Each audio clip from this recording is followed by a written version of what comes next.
It's up, way up, Sportsman. It's Lamont. We are back with another podcast episode. Today we got some information on Deshaun Watson. As you guys know, we've done a few episodes on this particular case in the past. In another live stream, we brought out all of the affidavits. We were able to get a hold of some of the affidavits that the grand jury used to come to the determination of not filing any criminal charges against Deshaun Watson. That was huge in this particular case, and many felt that that was a big victory after we saw that with two grand juries in two different counties refused to press criminal charges. Once NFL teams saw that, that's when the interest started to pop up. The Cleveland Browns were that one team to say, look, we're going to go ahead and take a shot on Deshaun Watson. They ended up trading for him. They bring him into camp, and then he also not just bring him into camp, but they re-signed him to a $230 million deal. And again, that brought a lot of backlash from some people in the community, especially when you talk about the likes of Molly Karam and Sarah Spains. These were the women who were really, really against him getting this second opportunity at life in the NFL, even though the criminal justice system says that they're not going to pursue any criminal charges. So now we're dealing with these civil charges. A lot of people have their opinions on how you weigh these civil cases. And when you talk to one side, they say, well, the burden of proof in a civil case is far less. The burden of proof in a criminal case is much higher, and you really have to prove your case. So again, a lot of people aren't putting too much weight in this civil case because it's starting to look like a lot of these women are chasing a bag, which is probably true to a certain degree. I think a lot of the women in this case are chasing a bag to a certain degree. And I think their defense team has done a good job of making sure that their stories are very, very similar in nature. So that there at least is a pattern of very similar behavior. And I think he's doing a good job of helping them create that narrative. Whether you believe their story or not, that's up to you. Just based on some of the things that I've seen and read, it's just not very credible. But let's go ahead and look at some of the new details alluding to the NFL. With regards to the NFL, a lot of people believe that the NFL will probably suspend Deshaun Watson for 1 year. When Major League Baseball suspended Trevor Bauer for 2 years due to allegations that at their core involve sexual consent and the violation of it, we asked whether this meant the NFL will suspend quarterback Deshaun Watson for a full year. Reportedly, the league will try to impose something along those lines. Mark Mask of the Washington Post reports that the NFL will argue that Watson should receive a significant suspension and that the league probably will ask for a 1 year banishment. The disciplinary officer, jointly hired and paid by the NFL and the NFL Players Association, retired federal judge Sue L. Robinson, would then determine whether she should impose a suspension of that magnitude, something less than that, or no suspension at all. If the end result is no discipline of any kind, the case ends. If any discipline is imposed, Commissioner Roger Goodell would have jurisdiction over an appeal by either or both sides. He could reduce it or he could increase it, something that the league will deliberately overshoot its preferred suspension, assuming that Judge Robinson will reduce whatever is imposed. Thus, if the league asks for a year, she could potentially cut it to 8 or 10 games. If the ultimate goal is to have Watson suspended for a full year, the league may need to impose something more than that.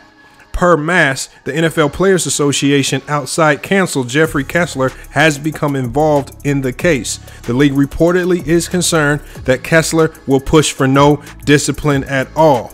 Mask confirms our report. In defending Watson, the NFL Players Association will point to the punishments imposed or not on Commanders owners Daniel Snyder, Patriots owner Robert Kraft, and Cowboys owner Jerry Jones to support the argument that Watson's punishment, if any, should reflect the consequences those owners received, especially since the personal conduct policy warns that owners are held to a higher standard than players.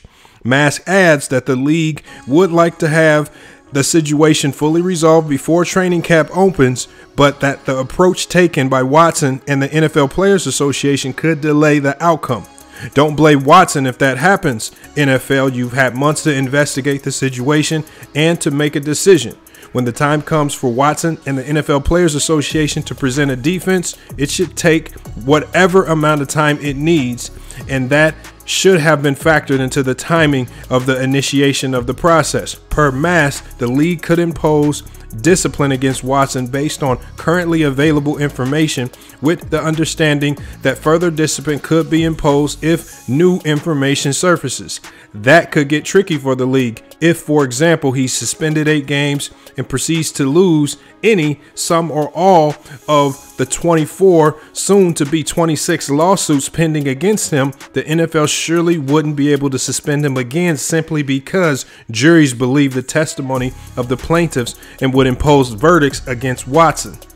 There would have to be something truly new claims, new evidence, something that the league didn't already know or that it should have known through reasonable investigative steps. Although Matt's story doesn't mention paid leave, that remains a viable alternative. First, that process doesn't involve Judge Robinson. Second, it defers a final decision until all litigation ends. Third, it gives Watson a clear incentive to settle the cases pending against him. Whatever happens, the clock keeps ticking more and more loudly. Presumably, a decision is coming soon. It should happen to be later than Friday, July 1st, the 1-year anniversary of the epic 4-day weekend bad news dump regarding the Commanders' a woefully inadequate and sloppily enforced penalty against Snyder, and the blatant effort by the league to hide the specific facts that, if disclosed, could possibly would have made it untenable for Snyder to continue owning the team. And as you guys just heard it right there, man, Deshaun Watson is facing a very peculiar situation right here. I know we discussed during our live when we looked over the affidavits and we actually looked at the information that the grand jury reviewed. Remember, again, for a lot of people who don't know, there are a lot of people that are extremely misinformed about this situation. Deshaun Watson did face potential criminal charges. He faced 2 different grand juries in 2 different counties who both looked at all of the evidence proposed in this civil case, and those grand juries came back and determined that there was not enough evidence to move forward with criminal charges. Now, the DA said that just because you're cleared by a grand jury, it doesn't necessarily mean that you're completely innocent. But when the grand jury, a group of your peers in your community, look over information that you're presenting similar to what a jury would look at, and they say, well, this isn't equating to a crime, then to me, it's going to be hard for you to prove, or at least you would believe that it would be hard for you to prove that something wrong happened in a civil case. Unfortunately, that's not always true. The problem with civil cases is that anybody in America can sue anybody for anything. If you guys can think back, remember there was a guy who broke into someone's home. He gets trapped in the garage while he's trying to steal their belongings. He gets trapped in their garage and he almost dies because his family was going on vacation. He's stuck in the garage with no food for 8 days because he attempted to break into their house. But you know what this guy did? He sued the family of the home that he broke into because he got stuck in their garage while he was committing a crime. And he actually won the case. So you can sue anyone for anything in the United States. And the burden of proof to prove your case in a civil case is extremely low. And so I think a lot of people are looking at Deshaun Watson saying, oh, if he settles, he's guilty. And that's not necessarily the case, because whenever there's a lawsuit presented, the bigger side, the side with the most financial, with the biggest financial weight in this particular situation is going to be Deshaun Watson. He's the money. He's the one he's the person that these women are trying to extract some type of financial compensation from. It's their objective, and it's that attorney's objective, to find a way to prove the most damning allegations of this civil case so that he can get the most damages. which would equate to the most money for these women, right? So again, does money absolutely fix these problems? I mean, again, a lot of these women were willing to accept $100,000 and walk away.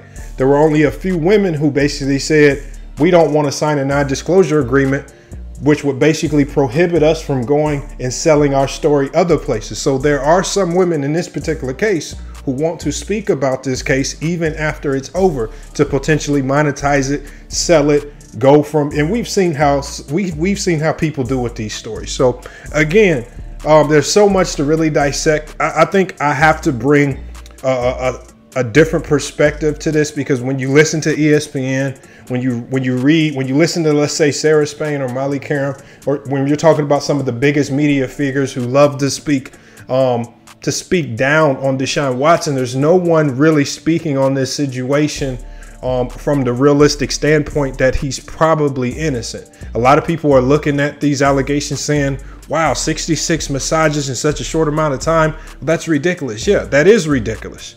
Right. But, you know, the lives of these athletes are not comparable to the normal lives. They don't think the same. They don't do things the same. And again, when you have that much money and that much time, who knows what you would do with the resources at your disposal.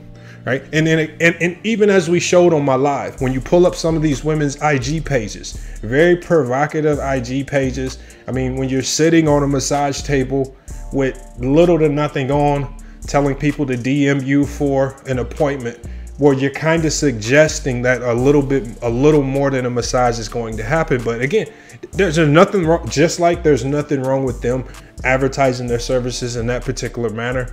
On the other side of that, shouldn't be anything wrong with Deshaun Watson taking them up for that. And now we're in a gray area where we have to try to determine, okay, the gray area is what was going on inside of those massage parlors, whether it was somebody's home, apartment, whether it was actually an official business, what was going on, because there's no cameras.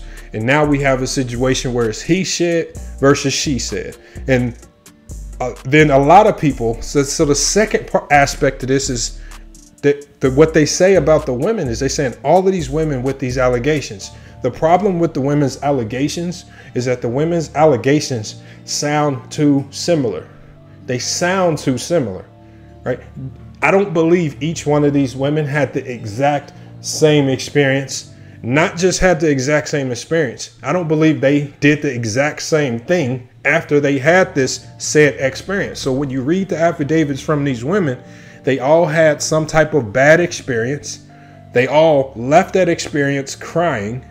They all went home and told a friend about that experience. Mind you that I said told a friend about that experience, not text, not email, not tell someone else through some type of format that's documentable and traceable. They called, they spoke with them, they cried, they were upset, right? And then they all also say that he called back asking for their services again. It's very odd how similar the stories are becoming. And then now you have 2 new cases being added, but you now have cases being added from women who told their side of the story, didn't sound as egregious, but now they're jumping onto the civil case, and now they're adding details to their original story to make it sound just as egregious as the women who are in this particular civil case. So I think there's a level of credibility that you have to look to when you're dealing with this much money, especially a class action suit. When obviously if these women have all probably had some dealing with Deshaun Watson, I do believe. But it's starting to look like an opportunity for an easy check, because they see the season's approaching. Everyone knows that he needs to get this case off his back.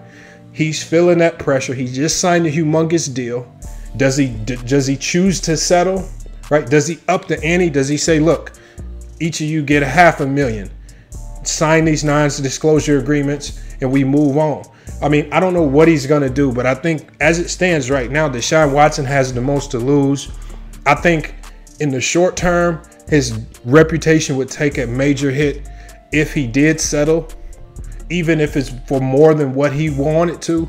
But I believe that this is something that he should settle with all the women. Maybe he increases the dollar amount, $200,000, $300,000, something that we all know that these women of opportunity would jump at, and that's what I believe he should do, because he has the most to lose. And in the long term, as he's able to perform on the field, well, what have we seen in sports from time and ever? As long as you perform up to a high standard, people generally forget about your transgressions. And that's what I still believe he can do. I just don't want to see his career wasted over, possible bad decisions of morality, which are now being flipped into matters of legality, because we live in a day and age where so many people are opportunistic, and we also have a legal system where people can file civil suits for absolutely any reason whatsoever, and you have to battle it out, hoping to win in the court of law. So you guys, let me know what you think about this particular situation.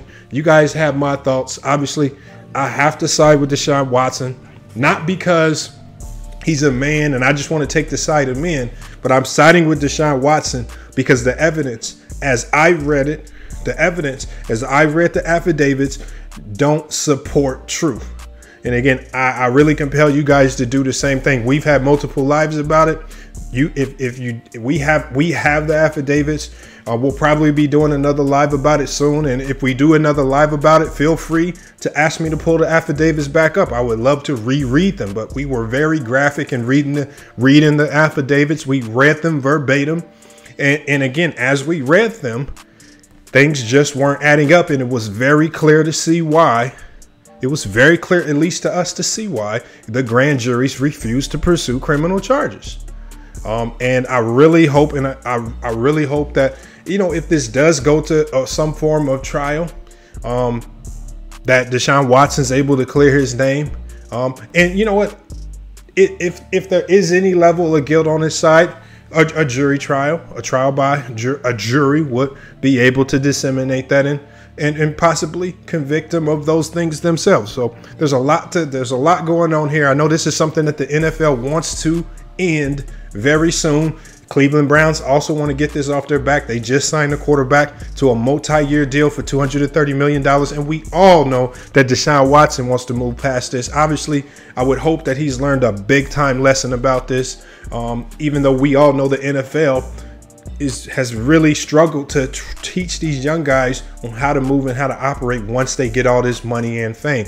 It's a lot of people out here who are looking to get their hands on these newfound riches that you start to receive once you become a professional athlete. But it's FYF Sportsman. It's been another great podcast episode. Make sure you guys continue to like, comment, and subscribe. Check out our live streams, because this will be one of those topics that we will go live about.